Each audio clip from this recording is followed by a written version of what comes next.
እኔ ተፈውሻለሁ፣ ድኛለሁ። በዶክተር ጥበቡ ሆዴ ላይ የማበጥ ባህሪ ነበረብኝ። ከሆዴ ያለው ነገር ደግሞ ወጥቷል በተለያየ አይነት ሁኔታ።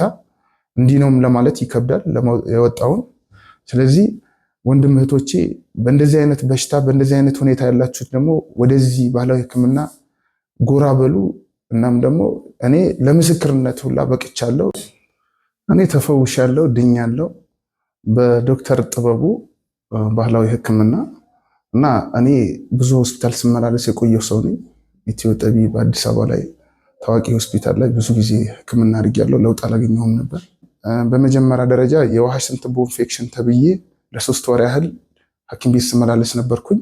ከዛም ተመልሶ ሐኪም ቤት ሲሄድ ደግሞ የዋሽንት ቱቦ ኢንፌክሽኑ ጠፍቷል እና የአምቤባ እንቁላል ነው ያለብህ ተብዬ ሐኪም ቤት ስመላለስ የተለያየ መድኃኒቶች ሲታዝኝ 3 ቆይቼ ሲሄድ ህመሙ አልተሻለኝም። ግን ምርመራ አሁንም ሳረግ የአምቤባ እንቁላሉ ጠፍቷል፣ የኩላሊት ጠጠር ነው ተባልኩኝ። የኩላሊት ጠጠሩ ደግሞ እንደዛው መድኃኒት የወሰድኩ ውሃ እየጠጣሁ ቆየሁ።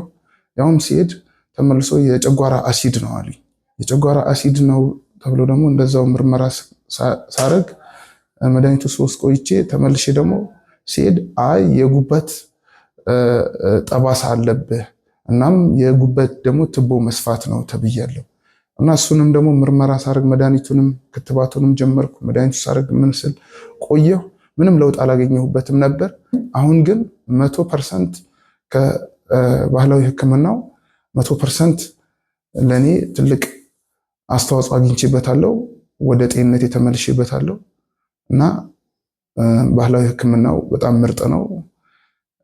እንደኔ አይነት በሽታ የምትሰቃዩት እህት ወንድሞቼ ወደዚህ ባህላዊ ሕክምና መጥታችሁ ጤንነታችሁን የማግኘት እድል ስላለ ብትመጡ የተሻለ ነው ብዬ አምናለሁ። አመሰግናለሁ።